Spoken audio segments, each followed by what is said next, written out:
Côte d'Ivoire, la gauche politique ivoirienne court-elle vers son déclin? Pour plus d'informations sur ce sujet, retrouvez-nous après le générique. Mais avant de commencer, n'oubliez pas de vous abonner et d'activer la cloche de notification pour ne pas manquer nos prochaines vidéos. Bon visionnage.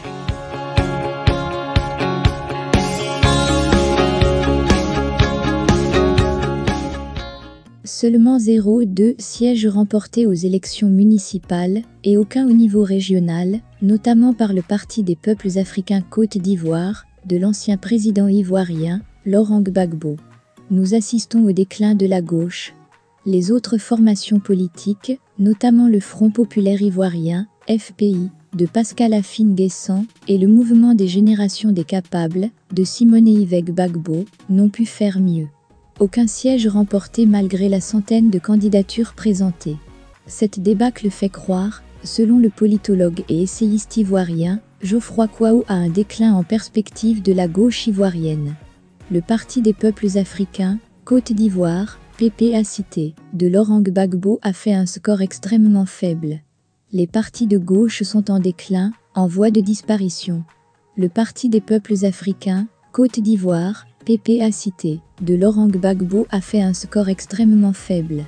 Pascal Afine-Guessant et le Front populaire ivoirien, FPI, ont disparu de la scène politique, du moins électoralement.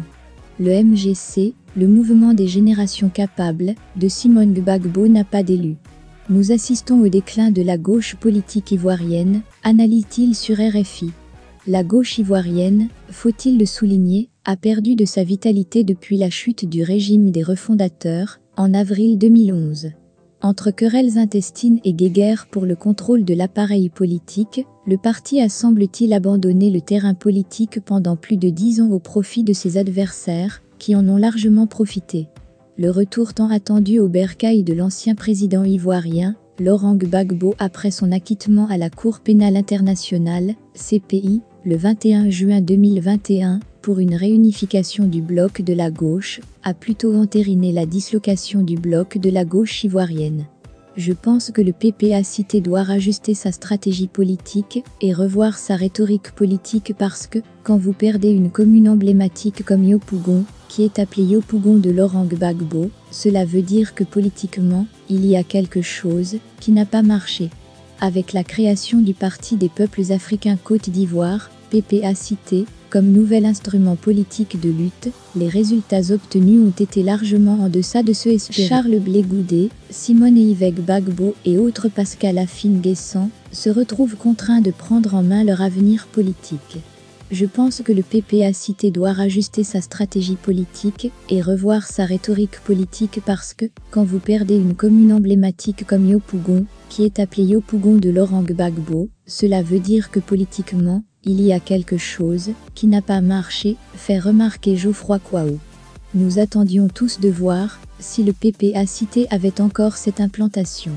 Laurent Gbagbo a fait ce qu'il pouvait faire pour la Côte d'Ivoire. Mais l'époque que nous vivons, ce n'est plus une époque où Laurent Gbagbo peut faire le tour de la Côte d'Ivoire pour son parti et pour ses lieutenants. Ils se sont trompés de méthodologie et de cible. Ils sont encore dans le discours d'il y a 10 ans, d'il y a 15 ans. Et ça a payé cash sur le terrain, parce que les populations demandaient beaucoup plus de contact avec elles, et le PPACT n'a pas réussi à offrir cela, estime pour sa part Simplice Dion, universitaire et analyste politique. Songez à une réunification de la gauche. L'idée d'une réunification de la gauche ivoirienne n'est nullement dans les projets à court terme de Laurent Gbagbo. L'ancien président ivoirien l'a d'ailleurs ouvertement signifié le 23 août dernier, lors d'une rencontre avec la presse. Mon rôle, ce n'est ni de réunir l'opposition ni la gauche ivoirienne, mon rôle, c'est de conduire mon parti au pouvoir, affirmait-il clairement. Sauf que les résultats obtenus par son parti, ainsi que par l'ensemble des partis politiques de la gauche ivoirienne à ces élections ne sont guère encourageants. Avec cette lourde débâcle de la gauche ivoirienne qui se dessine, ce naufrage collectif imminent, nous avons le choix, soit on décide de continuer dans l'absurdité, et on disparaîtra totalement de l'échiquier politique d'ici à 2025. À défaut, on prend conscience du danger qui nous guette tous. On accepte de faire preuve d'humilité. On tourne le dos à la paresse, aux raccourcis politiques et débats puérils. On recolle les morceaux, on reconstruit un projet inclusif plein d'espérance, qui paraîtra légitimement comme une alternative crédible dans le cadre de la présidentielle d'octobre 2025, interpelle Christ Lévy, un activiste proche de la gauche ivoirienne. Néanmoins, il est tôt pour déclarer que la gauche politique ivoirienne est condamnée à un déclin irréversible. Elle a encore des opportunités pour se réinventer et reconquérir la confiance des électeurs. Pour ce faire, elle devra surmonter ses divisions internes, présenter des politiques novatrices et établir un dialogue constructif avec les électeurs.